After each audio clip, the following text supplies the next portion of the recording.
Hello, welcome to Tricia's Cards and Crafts. This is the next instalment in my series for beginner stampers. And this week we're looking at tools of the trade, things that we'll use to make cards with. And we'll make a little card as we go along. There's lots of different tools you can buy, lots of different things out there. With Stampin' Up, the right tools for the job. It makes life a lot easier if you've got them. The first thing to start off with is when you want to cut your paper. What are you going to use to cut your paper with? The best thing I can recommend is a trimmer. Hang on, here we go. And here's the Stampin' Up trimmer. This is the new improved version. The arm comes out so you can actually cut, and you'll be able to measure up to 17 inches. You've got a scoring blade and a cutting blade, so it lifts up so that you can put your paper underneath, and then you can score with this blade and you can trim with this blade. You just butt your paper up to the line, and then you can measure across to whatever you want. So you want 4.5 inches, you mark it up, and there you go, and it's cut. If you want to, you can also score. So if you move your cutting blade out of the way, you want to score at 2 inches, say, you put the paper up to 2 inches and you push down, and there you have your score. So then you'll be able to bend your card nice and easily. If you're doing, I must admit, if you're doing paper, be careful, don't do it too much, because with some papers it will cut through the paper, so just be careful with that. So that's your cutting, and with your score, your tool, your paper trimmer. You've also, I think they're still available, is this mini guillotine. It can go up to 4 by 6 inches. It's very easy to use. Again, you'd butt it up to the top, because it's got a raised edge there, and then just cut off, and you can cut the smaller slithers up to the biggest ones you want to do. Obviously it will only take certain size cards to cut with.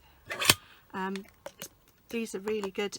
Originally they only came out if you were if you became a demonstrator, but now I've got a feeling they're available to everybody now. So those are those.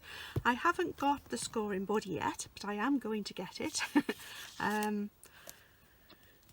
There's a metric plate and an imperial measurement, so you can do inches or you can do centimetres depending on which one you use. If you want the centimetres, you'd have to buy the plate that fits into the scoring board as well. Okay. So those are one lot of tools. You've also got all your adhesives, which I told you about before. You've got your stamping blocks, which you can buy. You've got your cleaners for your, if you've got StazOn, if you use the StazOn inks, because they're solvent, they need to be cleaned properly. And after you've cleaned them with the StazOn, I would recommend you clean them with your Stampin' Scrub or your Simply Chamois or your Stampin' Mist. But make sure you clean it off, or run it under cold water is fine. You've got a storage block caddy to keep your storage blocks in. Grid paper, which is what I use for a base to stamping on, because it helps to have something solid underneath, but with a little bit of give, especially when you're stamping. You can buy the stamp cases individually if you want to. This is another really good thing to use, is the Stamparatus, which I'm hoping to get very shortly. They're really good. I had one before I joined Stampin' Up. It's not a Stamparatus, but it is a stamping platform. So you would stick your stamps on and you push it down and you'd be able to stamp, and then if it didn't stamp out properly, you can ink it up again and you can stamp it and put the image down again. Now admittedly that's not obviously a Stamparatus. With a Stamparatus it's even better because you can move the plates along. So if you're doing repeating patterns like this one, you can just move the plate along, and then you'll get a repeated gap as well, you get the same amount of space between each one as well, which is great. And you can also get the different pads and things to put inside, so you can get grid paper, or you can, and again that would be imperial or metric, and you can also get a foam mat as well to make, if you've got using the photopolymer stamps, you can also have a nice bag to keep it in. Other tools, I've got quite a good selection. They come in lots of different sizes. I've got, you can have stamps, these are punches, they've got a lock on them, you'd slide that off and then you'd be able to stamp with them. Let's find, that's not much good. I've got a little piece of pink here. I'll put this in. You can see underneath, if you turn it upside down, press, and out comes this punch. They're really good, nice clean crisp images that come out with the punches. The smaller they are, usually they're slightly cheaper. Oops, sorry about that. And you've also got different, this is a banner punch. This is out in the new autumn winter catalogue, and this one you can cut either a V, or you can do the opposite side, so you can have that edge or that edge. It will do 3 different sizes, so it'll do from 1/2 inch, 3/4 of an inch to 1 inch wide, and then you get the 3 different types of 3 sizes, but 2 different types of banners for that one. We've got lots of different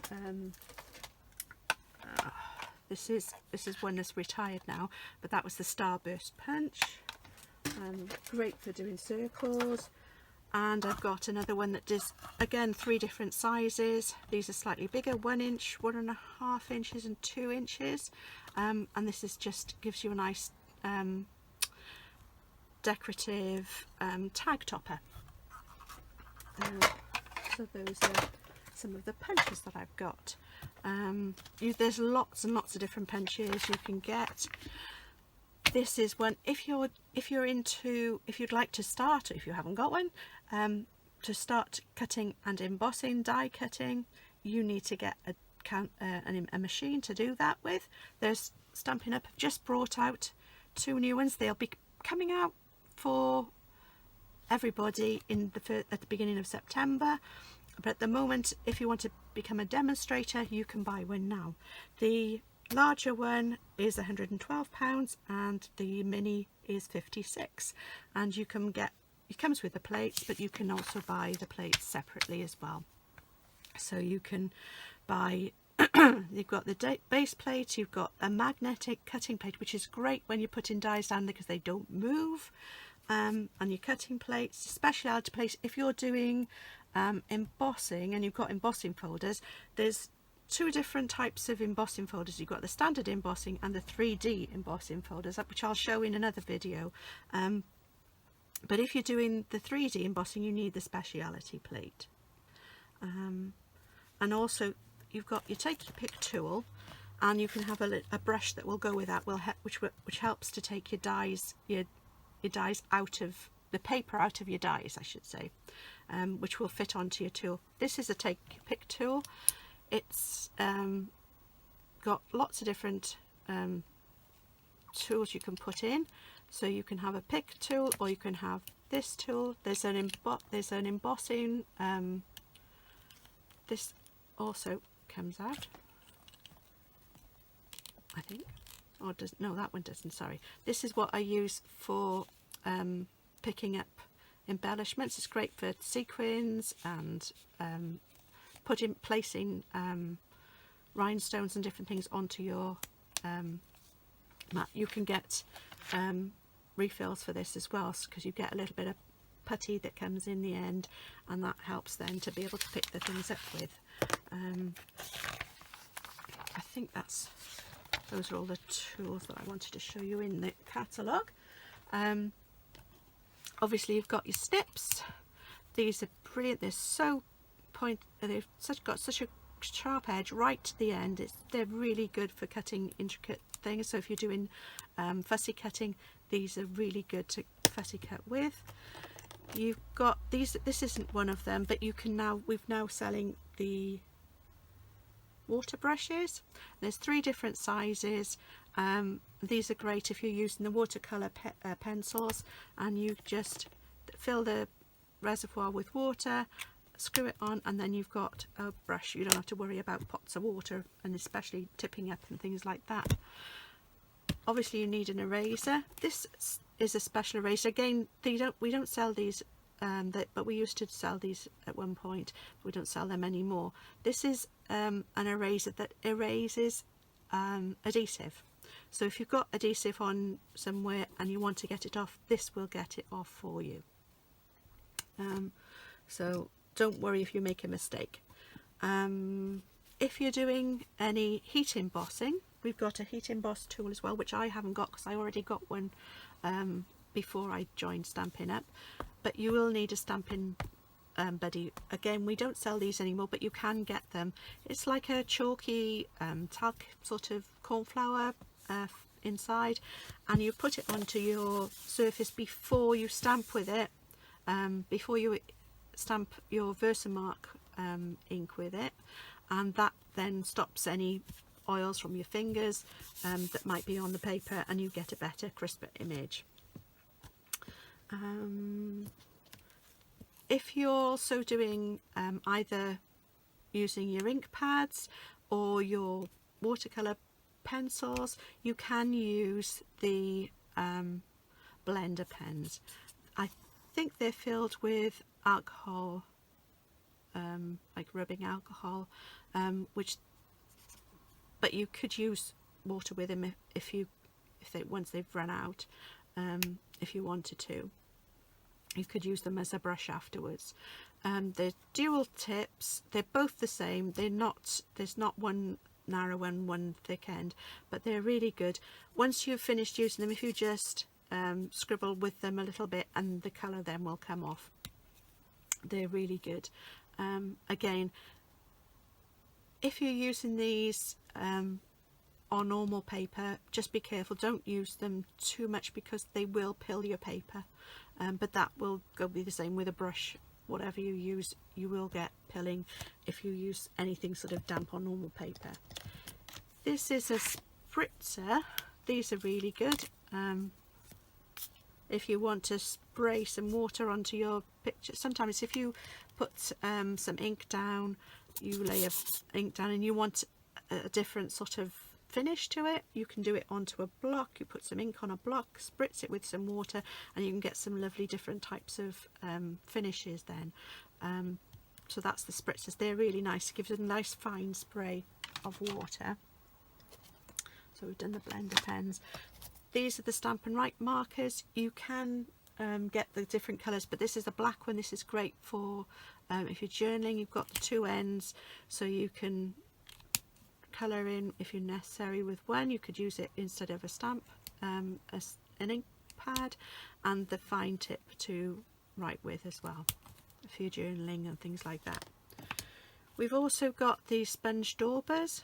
They come in packs, I think 4 or 5, and you can use them with your ink pads. Obviously that's one that I've used. This has got probably, I think, real red on it, and you can either use it circular motion or you can dab it on, depending on what sort of texture you want on your page. Another way of getting ink on would be to use the sponge brayers. These again are available. I think you get 2 of them, and you get 4 of the, you get 2 of the brayers and you get 4 of the sponges. So you can wash them out when you're ready, so that you can use up to 4 different colours at a time, and they give a nice effect to when you're rubbing them on. You just push the ink on. Make sure when you use it, they're not great if you're using I would suggest if you're using the small ink pads like these, that you would put it onto, say, a block, put your ink onto the block, and then get the ink from the block onto your brayer, and then rub it. But again, don't go straight onto the paper, do it onto a piece of scrap first, just to make sure that you get a nice even distribution of the colour, just before you actually decide to stamp or colour your page. Okay, so that's the brayers. The heat, I've told you about the heating tool. I can't think of anything else out off the top of my head now that I've missed out, because we've looked at the only other thing will be heat embossing, which I will explain a bit more about next week. I will do a little bit now, and I'll show you how I use some of the tools to make this card out. So I'll use this, and I want a white image, so I'm going to use Versamark, because there is, although we've got the white ink, the craft ink, it doesn't show up as well always on black card. It's great for certain techniques, but for this particular instance I'm going to use the Versamark. So I'm just going to, hang on, it's not a bad image actually, but I'm just going to put this on, because I said I should and I didn't. I'm going to rub that over the top. I'll just stamp this again just to be on the safe side. And here we go. Put this down.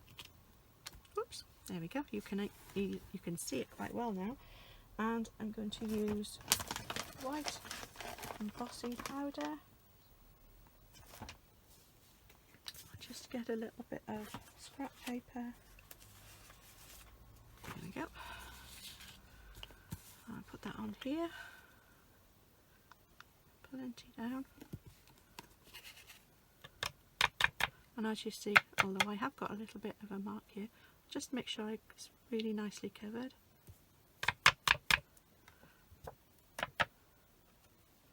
I must have got some bits in my embossing powder.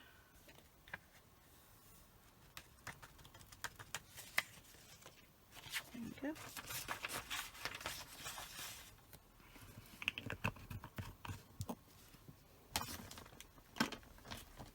Right, now before I start, I'm going to use brush a second.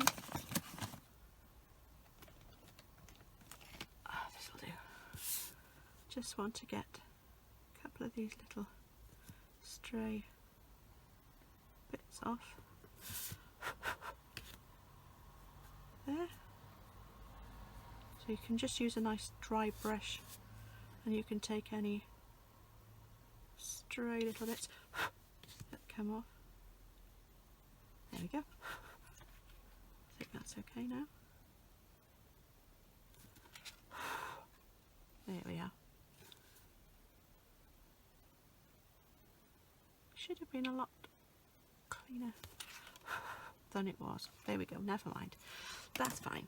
And I've used this board. You don't have to have one of these, you can do it without a problem. It's just that it saves your fingers getting hot. I'm just going to be making a bit of a noise a second with my heat gun. Just warm it up a little bit first before you use it, and then so it helps to stop it from warping the paper so much.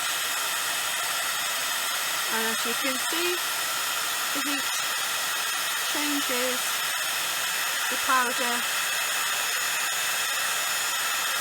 into a nice glossy finish. There we go. So that's done. Now I'm going to use my, actually I'm just going to wipe this off again a second. There we go.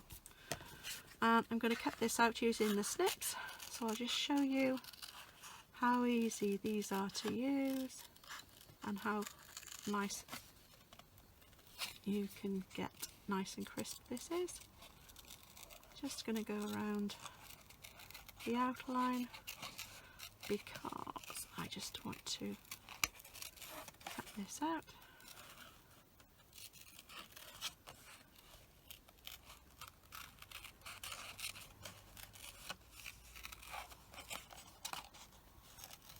because I can. Here we go. Just go around. So if you haven't got a die cut machine and you can't afford to get one yet, or you don't want to get one, then you can, and you're alright with fussy cutting, these scissors are brilliant for that.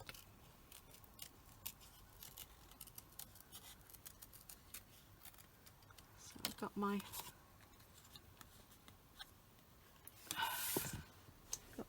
sentiment done. Right, I've already prepared the base. I've got a black mat on a white card base, and now I've got a piece of card that is just a bit smaller than that, and I've cut out some strips of card with the with my mini guillotine. Could have used my could have just as easily have used my trimmer, but because they're only small pieces, I'm using up some of my scraps of paper. So that's all I did. I just cut some pieces up, some scraps that I've got left over, and now I'm going to stick these onto my piece of black card. I'm going to go right up to the edge, but obviously I'm not going to put glue on all of it. I'm just going to put a stripe down here. So I just want to put this right to the edge here, and then I'm going to put some more here. I'm going to leave a slight gap between the pieces. I'm going to use this one, I think. I'm going to turn it this way up, but I'm going to leave a slight gap between them. Whoops. And now another piece, another bit of glue down. I'm going to use the green next, I think. I'll put it this way up. Again, leaving it, whoops, a little gap.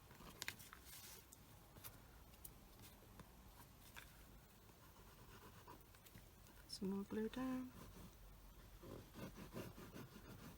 This technique is brilliant for using up scraps of paper. I'm going to put this down next. Whoops. Actually, I think that, yeah, with a bit of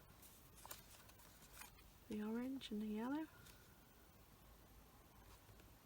There you go. And now, right, sorry about that.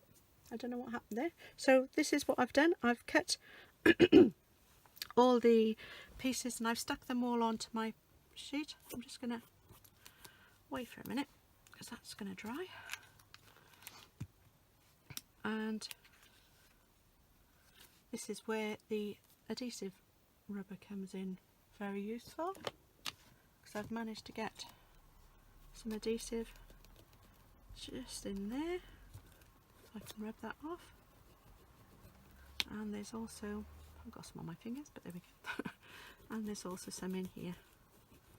Normally I would wait until it was dry and then rub it off, because it'll come off a lot easier there. But there we go, so that's done. Now if you look at the back, it's coming over the edges, so we're going to trim this. And again, I'm going to use the mini guillotine to do this with. Whoops, here we go. Get those underneath. And there we go. I'm going to cut the edges off. That's okay. And trim this edge.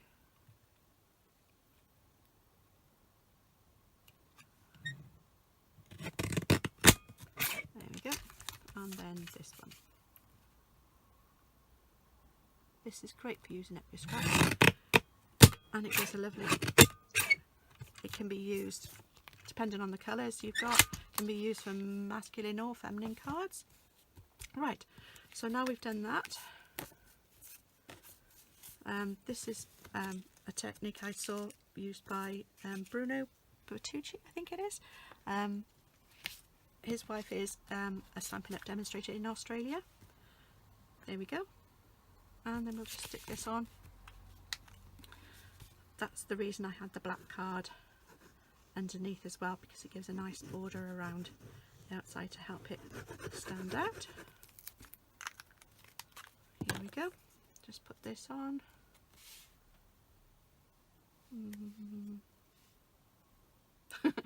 Yeah, I'll put it this way around, I think. There we go. And then the piece that I cut out just now, I'll put this on. I'm going to raise it up, I think, because we've got black. I'm using black. I'm going to use some of these black dimensionals. Don't need many of them. Just use 3, I think. There we go. So we use dimensionals, just take the backs off them, and we'll put this here so it stands out nicely. Just saying hello, and there's your card, and that's how you use your tools that you've got to make your cards. Okay, so that was using the trimmer and the guillotine, or the guillotine, to make this, cut the strips, and then there you go. There's a nice simple card. So if there's any any tools that I haven't covered that you'd like to know about, please let me know, and I'll see you next week, hopefully. If you like this video, please give me a thumbs up, say you liked it. If you'd like to see more, please click on the subscribe button, and then you'll be notified when there's more videos are being posted. Okay, hope you've enjoyed yourself watching this, and I hope to see you again next time. Bye!